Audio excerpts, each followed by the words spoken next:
जय श्री कृष्ण फ्रेंड्स।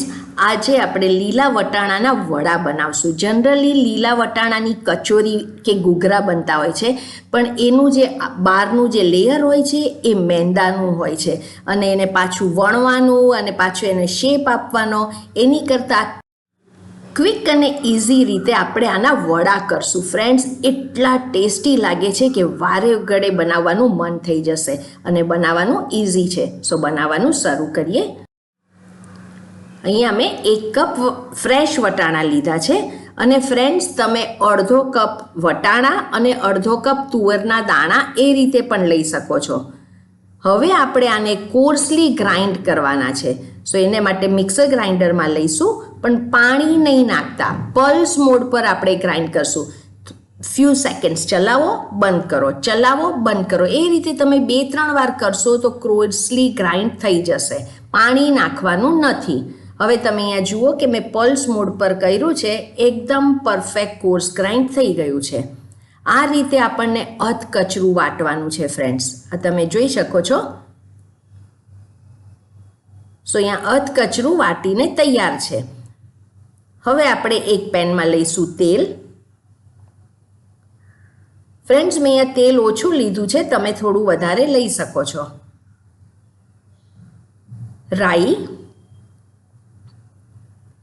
રાઈ તતડે એટલે લઈશું હિંગ,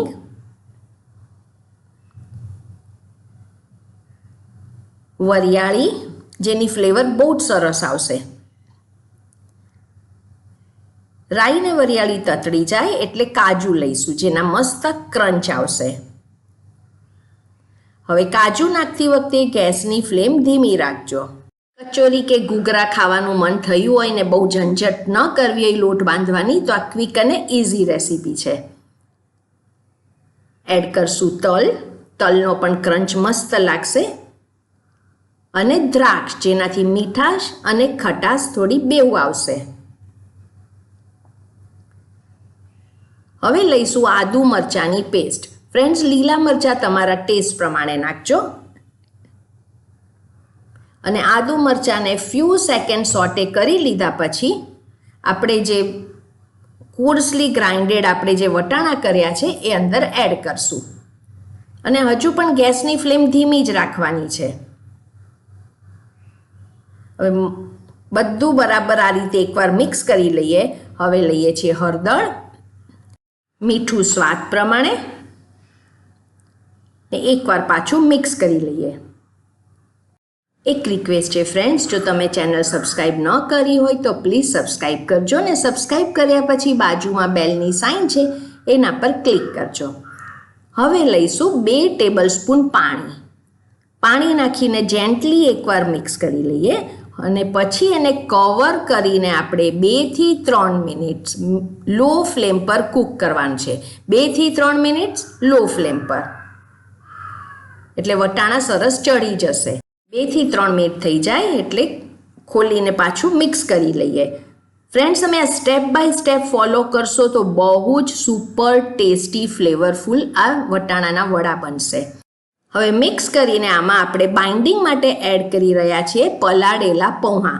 સો 5 કપ પૌવાને પલાળીને આપણે ચાળણીમાં મૂકી રાખવાના છે ડ્રાય કરવા માટે। સો જોવાનું કે કમ્પ્લીટલી ડ્રાય થઈ ગયા હોય। સો આ પલાળેલા ડ્રાય પૌવા છે। સો એ અંદર આપણે એડ કરીએ। લઈશું નારિયેળ, જો તમારી પાસે તાજું નારિયેળ ન હોય તો ડેસિકેટેડ સૂકું કોપરું લઈ શકો છો। સાકર, ગરમ મસાલો, લીંબુનો રસ અને કોથમીર। સુપર યમ્મી બનશે ફ્રેન્ડ્સ। હવે પાછું બધું જેન્ટલી આપણે મિક્સ કરી લઈએ। બધું મિક્સ કરીને એકવાર ટેસ્ટ કરી લેવાનો અને જો તમને તમારા ટેસ્ટ પ્રમાણે કંઈ અંદર એડ કરવું હોય તો આ જ ટાઈમે એડ કરવાનું। અને જો બાઇન્ડિંગ બરાબર ન થતું હોય તો તમે એક નાનું બાફેલું બટાકું પણ છીણીને નાખી શકો છો। હવે તૈયાર છે, ગેસની ફ્લેમ બંધ કરશું। એકદમ ડ્રાય સરસ મિક્સચર અહીંયા તૈયાર છે, બહુ જ ફ્લેવરફુલ છે। હવે આપણે આને એક બીજા બાઉલમાં ટ્રાન્સફર કરશું અને એને ટોટલ ઠંડુ થવા દેવાનું છે। સો અહીંયા મેં બીજા બાઉલમાં ટ્રાન્સફર કર્યું છે। હવે આને આપણે કમ્પ્લીટલી ઠંડુ કરશું। એ દરમિયાન આપણે બનાવશું ચણાના લોટનું બેટર। એને માટે 1 કપ ચણાનો લોટ લીધો છે, એમાં એડ કરશું 2 ટેબલસ્પૂન ચોખાનો લોટ, જેનાથી બહુ જ સરસ ક્રિસ્પી થશે. મીઠું સ્વાદ પ્રમાણે અને થોડું થોડું પાણી નાખીને આનું આપણે ખીરું બનાવીએ. ફ્રેન્ડ્સ, પાણી એકસાથે નહીં નાખતા, ધીરે ધીરે નાખજો. પહેલાં હંમેશા થોડું પાણી નાખીને ગઠ્ઠા કાઢવાના અને બહુ જ ઢીલું નથી કરવું. આપણે બટાકાના વડાનું જેવું બનાવીએ છીએ એ ટાઈપનું બનાવવાના છે.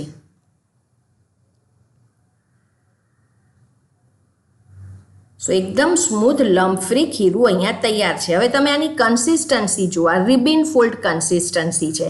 આપણને આ પ્રમાણેની કન્સિસ્ટન્સી જોઈએ. હવે આપણે આને ઢાંકીને 10 મિનિટ સેટ થવા દઈશું.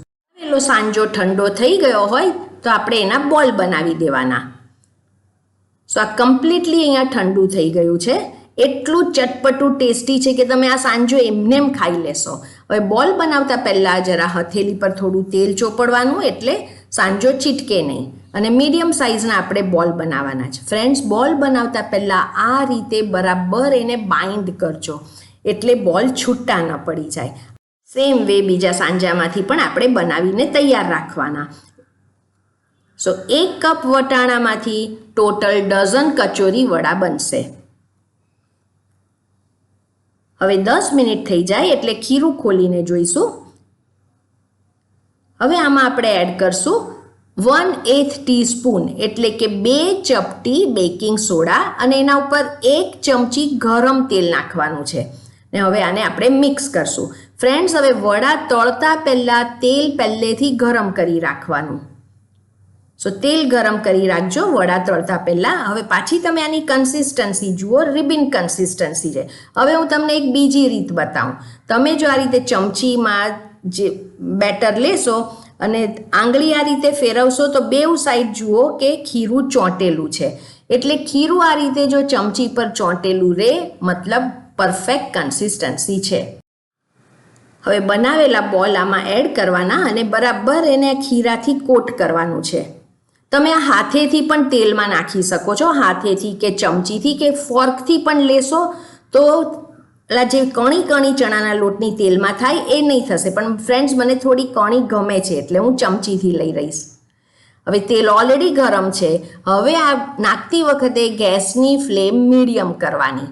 ફ્રેન્ડ્સ, મેં અહીંયા તેલ ઓછું લીધું છે એટલે હું થોડા કરું છું. ફ્રેન્ડ્સ, હવે ચમચીથી ઉપરની સાઈડ આ રીતે ગરમ તેલ બરાબર નાખજો. ઉપરનો પાર્ટ ગરમ તેલથી કોટ કરજો, એટલે જ્યારે તમે સાઈડ ચેન્જ કરો તો ઉપરનો ભાગ નીચે તળિયે ચોંટશે નહીં. હવે નીચે જરા થઈ ગયો હોય, કલર ચેન્જ થયો હોય તો સાઈડ ચેન્જ કરશું.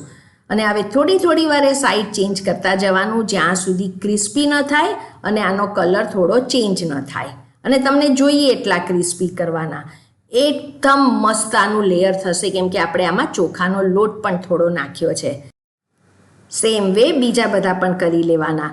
એકદમ ટેસ્ટી, ઝટપટ ખલાસ થઈ જશે એની તો ગેરંટી છે. તમે આનો લુક જુઓ ફ્રેન્ડ્સ, ઉપર ફાઇન ક્રિસ્પી, કેમ કે આપણે ચોખાનો લોટ અને થોડું ગરમ તેલ નાખ્યું છે.